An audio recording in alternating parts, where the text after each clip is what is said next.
Réseaux sociaux buzz, Bakpato, Songi Songi, Kongosa, Koromoto, Legede. Venez venez.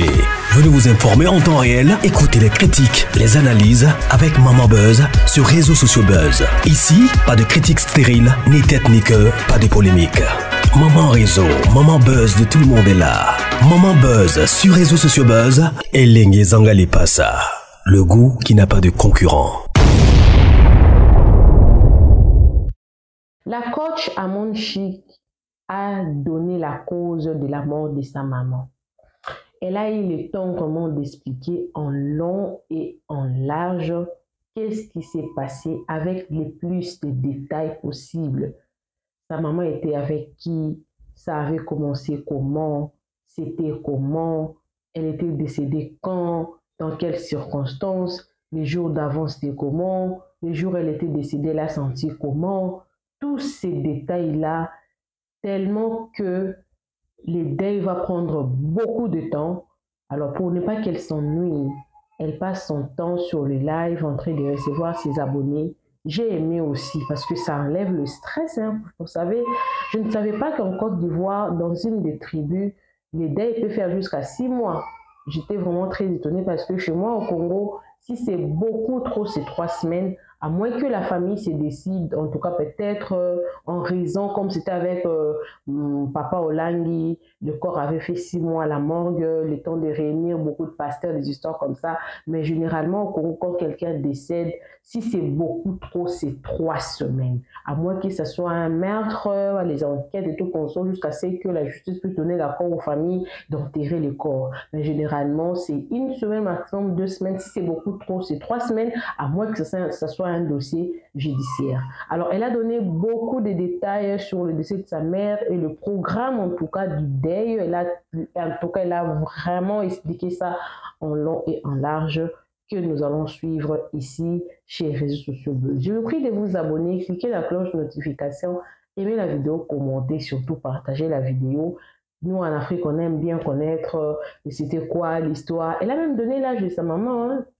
De l'âge de sa maman parce que à quel âge on aime bien, hein, nous Africains, nos habitudes c'est ça, on peut pas s'en passer, malheureusement c'est ça. Alors suivez toute cette vidéo là, moi également je suis avec vous et donnez aussi vos avis dans les commentaires, ça se passe comment dans votre pays, dans votre tribu, parce que là moi également j'étais étonnée, voilà pourquoi j'ai donné notre expérience à nous au Congo, comment ça se passe, vous chez vous ça se passe comment. Suivez la vidéo, moi également je suis avec vous. Suivez.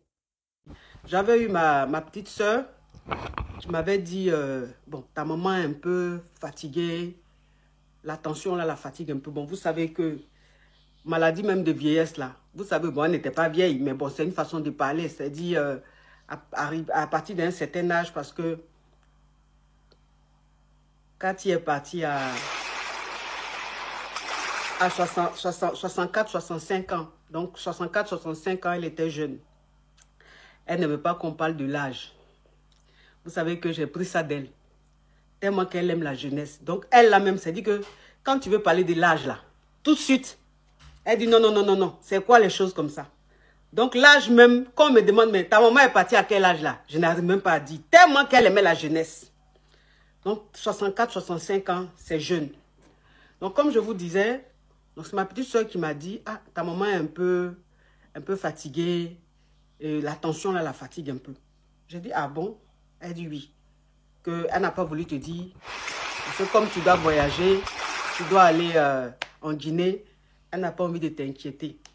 J'ai dit, ok, donc, il faut prendre rendez-vous à la clinique pour voir s'il y a quelque chose qu'on peut faire, s'il y a quelque chose qui ne va pas et tout, pour voir peut-être c'est le traitement qui ne prend plus ou un truc comme ça.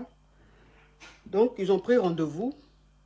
Ma petite soeur a pris rendez-vous à la clinique. Je vais taire le nom.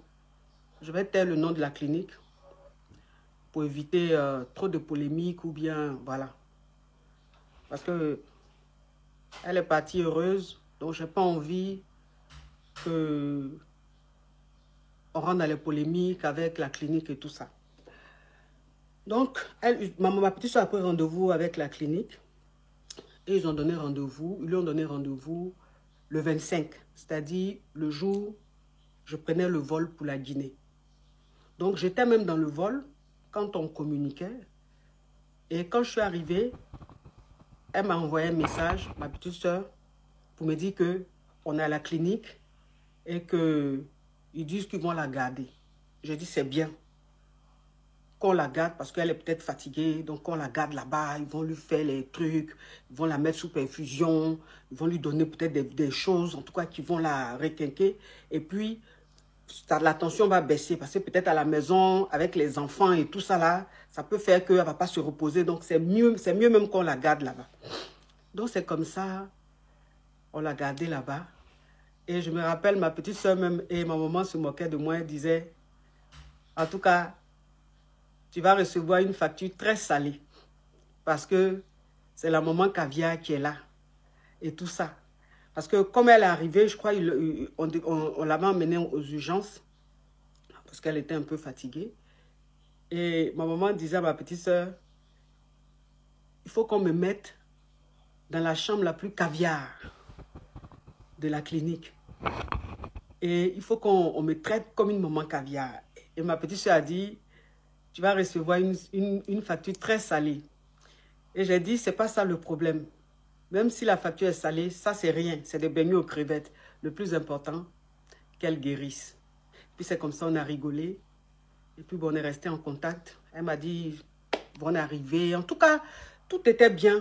Voilà, tout était bien, mais c'est la tension. La tension, ma maman elle avait la tension depuis très longtemps. Voilà, vous savez que la tension, c'est quelque chose que beaucoup de personnes ont, qui vivent avec, qui suivent leur traitement et tout. Donc, tout allait bien. Le lendemain matin, quand je me suis réveillée, je devais m'apprêter pour aller faire mes dons, mon don ou mes dons.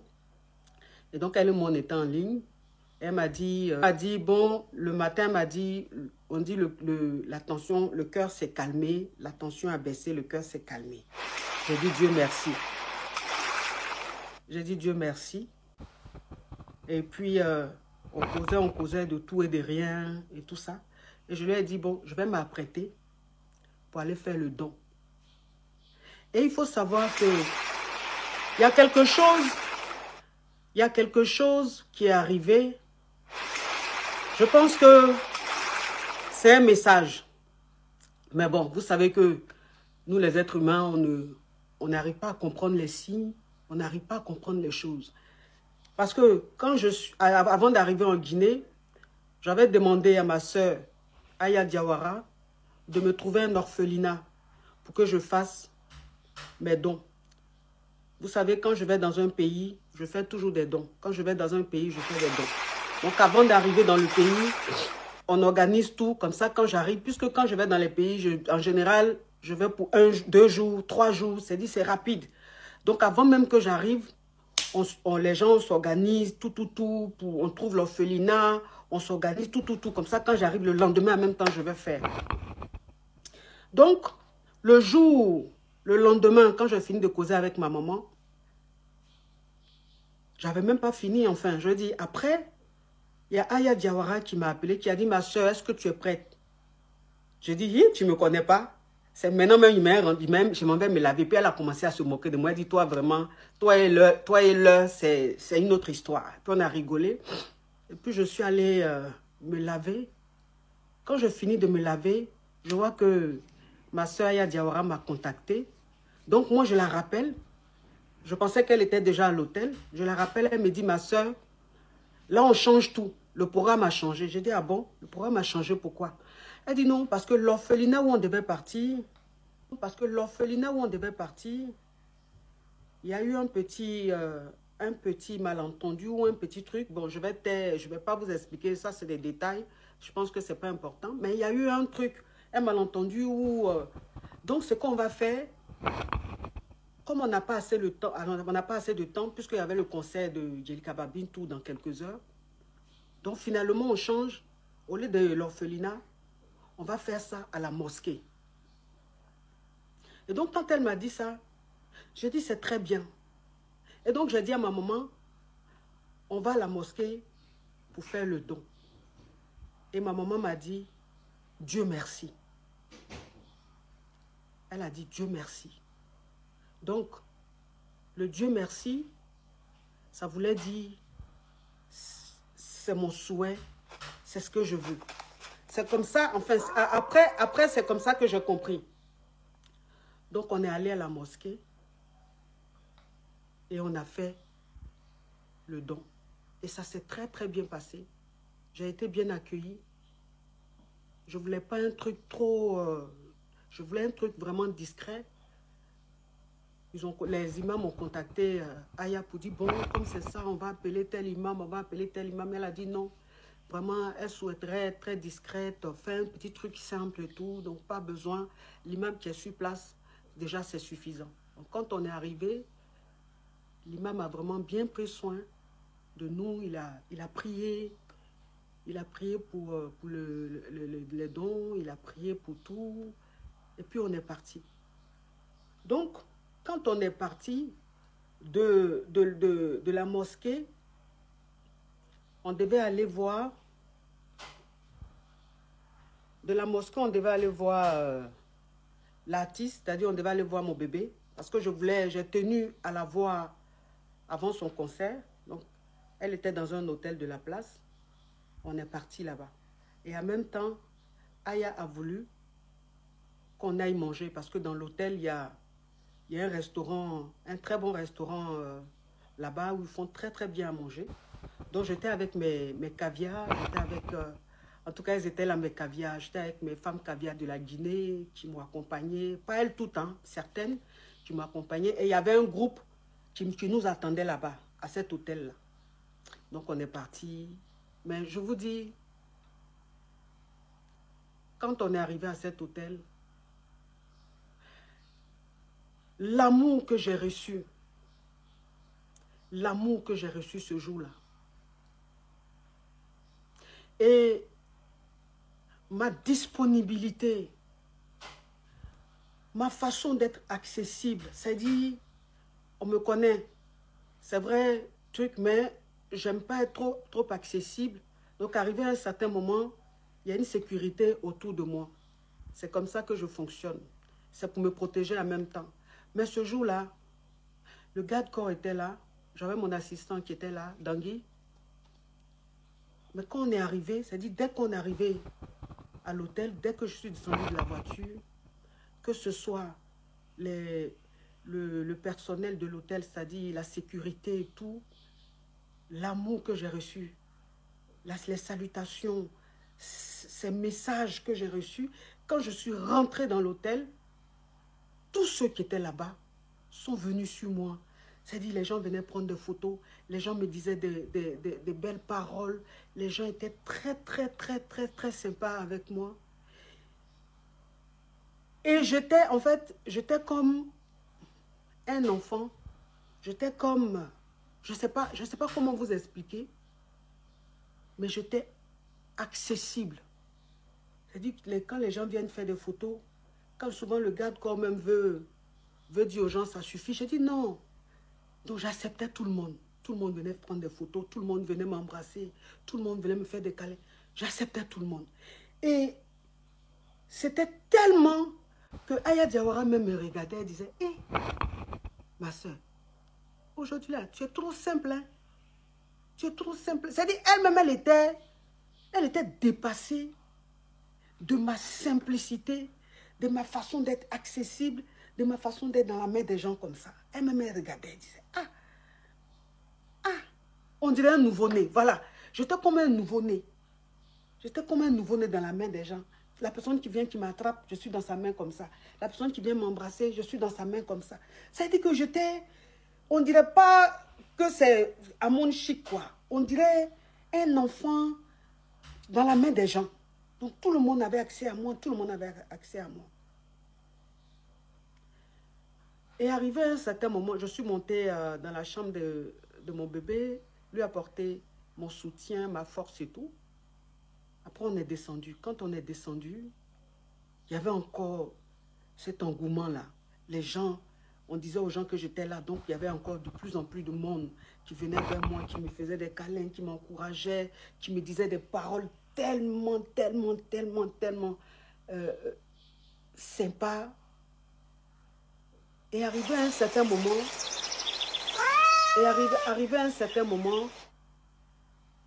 j'ai dit à Aya, j'ai dit, je suis trop accessible. Hein. C'est-à-dire que c'est là que j'ai réalisé, j'ai dit, c'est vrai, je suis trop accessible. Hein. C'est bon, je veux rentrer. Donc, ça veut dire que ce que je devais manger, ce que moi on avait commandé pour que je puisse manger, je n'ai même pas pu manger. Parce qu'il y avait trop de personnes. Les photos, ça ne finissait pas. Il y avait trop d'amour, trop de chaleur, ça ne finissait pas. Donc j'ai dit, Aya, je vais rentrer. Et ils ont dit, ils vont me ramener la nourriture à mon hôtel. Et je suis partie à mon hôtel. Il y a un signe. C'est après que j'ai compris ça. Il y a un signe. Pourquoi est-ce que ce jour-là, au lieu d'aller dans un orphelinat, il y a eu un changement, il y a eu un malentendu, il y a eu, je ne sais pas. Et c'est à la mosquée que je suis allée faire. Pourquoi? C'est peut-être un signe. C'est-à-dire, elle savait qu'elle partait. Elle voulait peut-être un geste fort, un geste d'amour, un geste, je ne sais pas. C'est dit la paix. Peut-être que c'était pour elle la paix, un geste de paix, un geste fort. Je ne sais pas. C'est après j'ai compris. C'est après j'ai compris que c'était elle qui voulait que ça se fasse à la mosquée. J'ai compris après que c'est elle qui voulait que ça se fasse à la mosquée. Parce que j'ai toujours fait les dons. Quand je vais dans les pays, dans les orphelinats, ça s'est toujours bien passé. Il n'y a jamais eu de problème.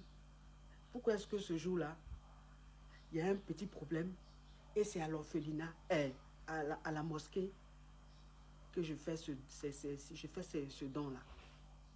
C'était un signe de cette femme. Donc le soir, on devait aller au concert de Jelly Kababintou. Je vous dis que quand je suis arrivée au concert,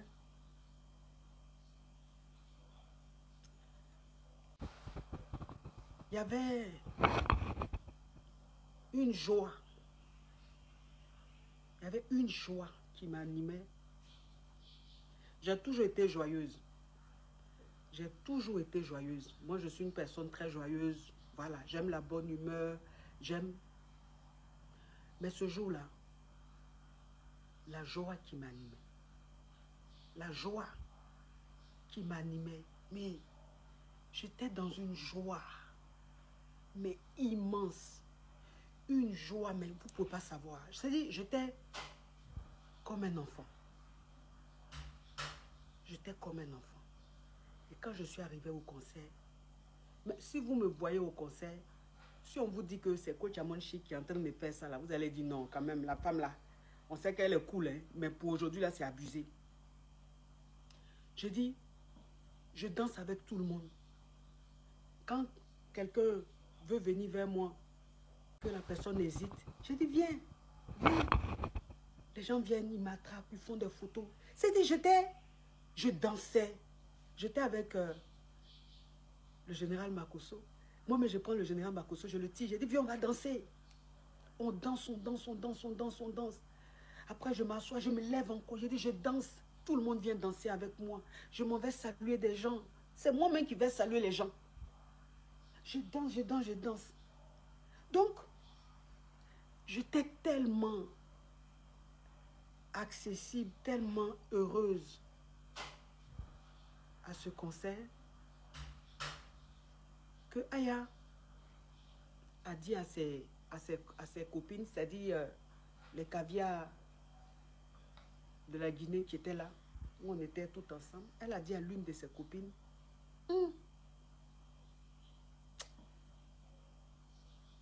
la coach façon, elle est trop heureuse aujourd'hui là. Vraiment, ça me fait bizarre. Ça me fait bizarre.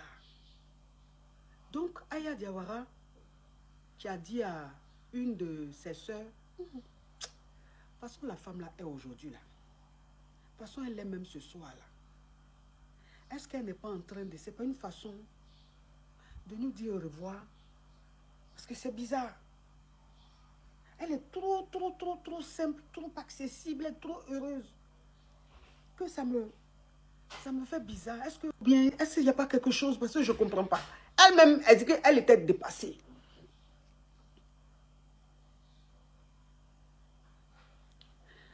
Le concert est fini. On est allé manger.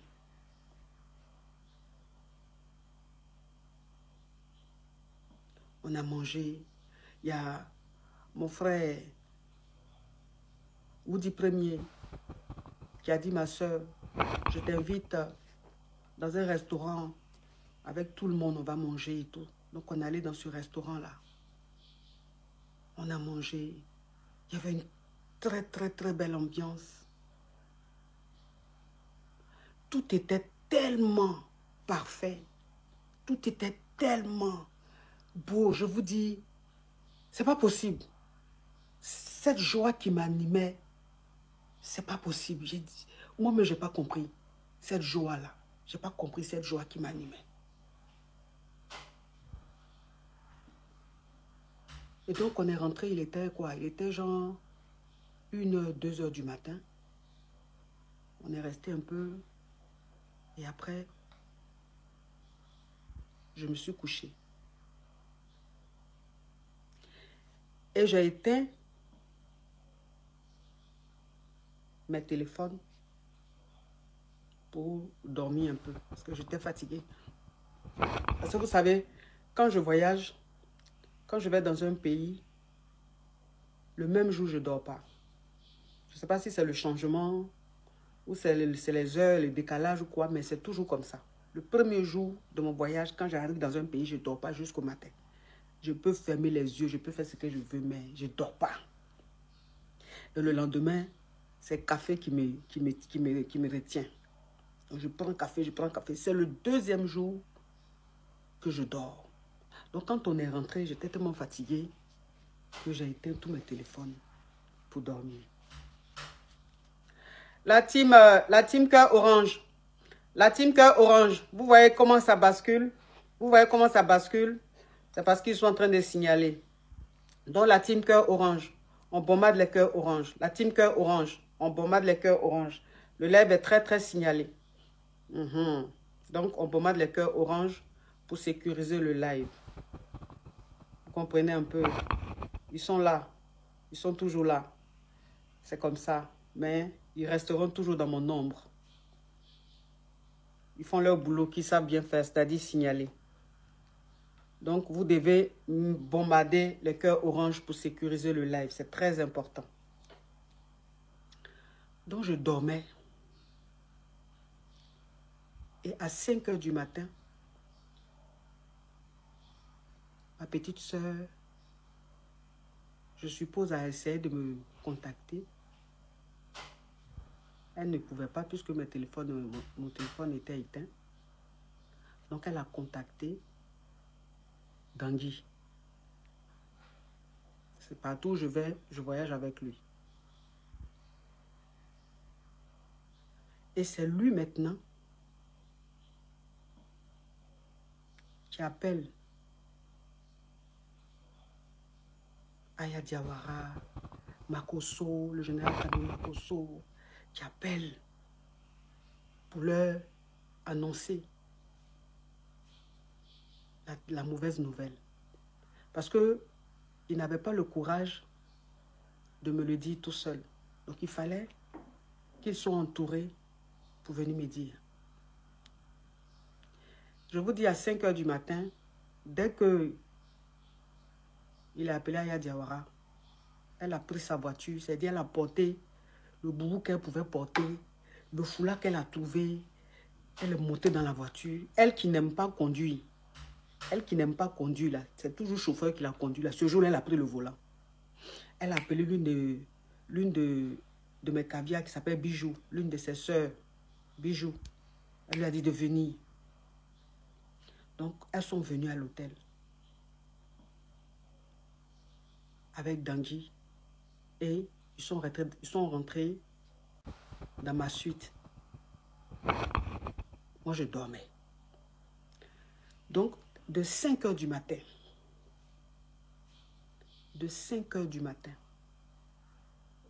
jusqu'à 10 h, ils étaient dans la suite. Ils ne voulaient pas me déranger. Ça dit, il y a un groupe qui disait, on n'a qu'à la réveiller. Il y a un groupe qui disait, non, non, non, on n'a qu'à la laisser dormir un peu. Donc les deux, c'est-à-dire, eux tous, ils étaient là. Puis ça parlait, ça parlait, ça parlait. Donc ils rentraient dans ma chambre à chaque fois. Surtout Aya, elle rentrait à chaque fois pour voir si je suis réveillée. Elle allait, mes téléphones étaient là, à côté. Elle a pris mes téléphones. Elle a éloigné mes téléphones de moi. Parce que l'inquiétude de ma petite soeur, parce que comme la nouvelle s'est propagée rapidement au village, enfin dans la communauté Gouro, ma petite soeur avait peur.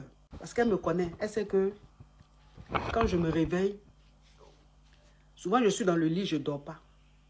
On pense que je suis endormi, je ne dors pas. Mais le téléphone, j'allume mon téléphone tout de suite pour aller sur Internet. Donc, elle disait, je ne veux pas qu'elle se réveille, qu'elle allume son téléphone, qu'elle aille sur Internet pour voir. Je n'ai pas envie qu'elle apprenne la nouvelle sur Internet. Donc, Aya Diawara a pris mes téléphones, elle a éloigné ça de moi. C'est-à-dire qu'elle n'est pas partie parce que la tension, ce n'est pas la tension qui l'a fait partir. Parce que je sais que quand ils ont fait les examens, elle m'avait dit, elle dit mon cœur, on dit je suis anémiée. Elle a mis je suis anime. C'est ce qu'elle m'a dit. Le jour où je suis arrivée en Guinée, ils ont fait des analyses, ils ont fait plein de choses. Et ils ont vu qu'elle était anémiée. Donc elle dit, mon cœur, on dit je suis anime. Je dis mais c'est quoi qui est anime? Elle dit anémie. Elle avait mal écrit en fait. Je dis ah, ok. Donc, si on dit tu es anémie, ils n'ont qu'à te donner les meilleurs soins. Ils n'ont qu'à te donner les meilleurs soins et tout. Il ne faut même pas, ils vont regarder l'argent. Tous les meilleurs soins possibles de la clinique, tout ce qui est maximum, ils n'ont qu'à te faire ça. Elle dit d'accord. Donc, le cœur s'est arrêté. Le docteur a dit, ça peut arriver à n'importe qui. À quelqu'un de très bien portant, à quelqu'un de sportif. Ça peut arriver à n'importe qui. C'est-à-dire, ça ne prévient pas. Même les médecins ne peuvent même pas détecter ça avant ou quoi que ce soit. C'est des choses, c'est quelque chose qui peut arriver à n'importe qui. À quelqu'un de bien portant, à quelqu'un de mal portant. C'est-à-dire, ça, à quelqu'un d'âgé, à quelqu'un de jeune, ça peut arriver à n'importe qui. Donc ça ne s'explique pas. C'est des choses qui peuvent arriver. Donc c'est quelque chose qui peut arriver à n'importe qui. J'ai compris que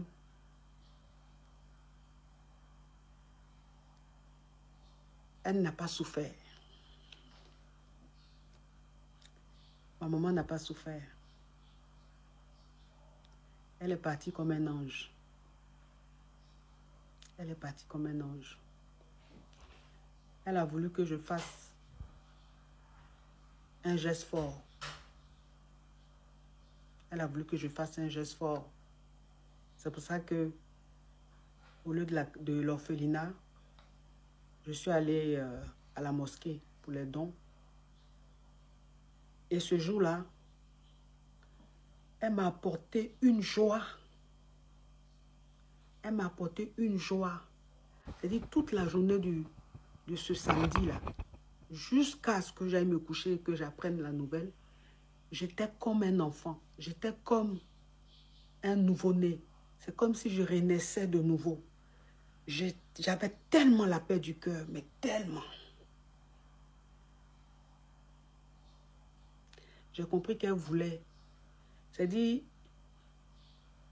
le bonheur que je lui ai apporté, la joie que je lui apportais, le jour de son départ, elle m'a transmis cette joie-là. Elle m'a transmis ce bonheur. Elle ne voulait pas que je sois triste. Elle ne voulait pas que je sois mal. Elle ne voulait pas que je sois nerveuse. Elle voulait que je sois heureuse. Et je pense que c'est un signe de fierté. C'est un signe d'amour. C'est un signe de reconnaissance. C'est un signe de joie.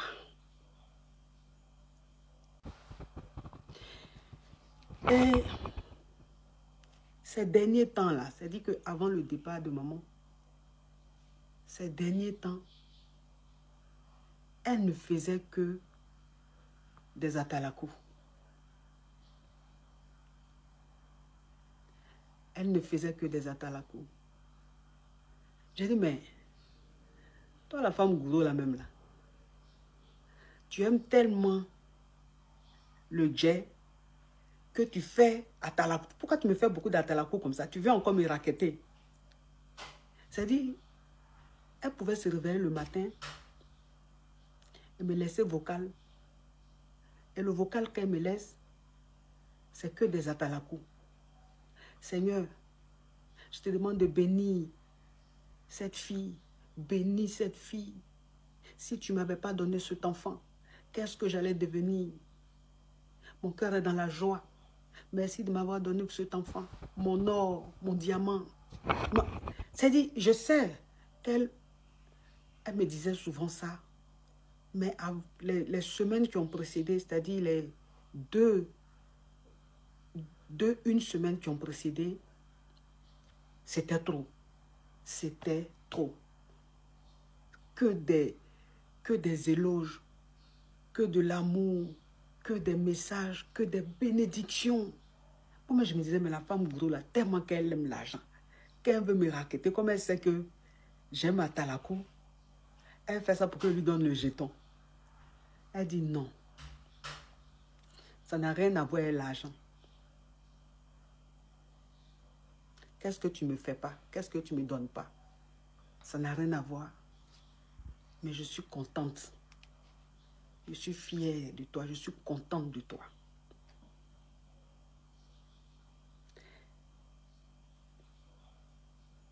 Peut-être qu'elle savait. Elle savait que c'était ces derniers temps. Elle savait qu'elle partait. C'est pour ça qu'elle disait tout ça. Oh! Merci, merci, merci. Merci, merci.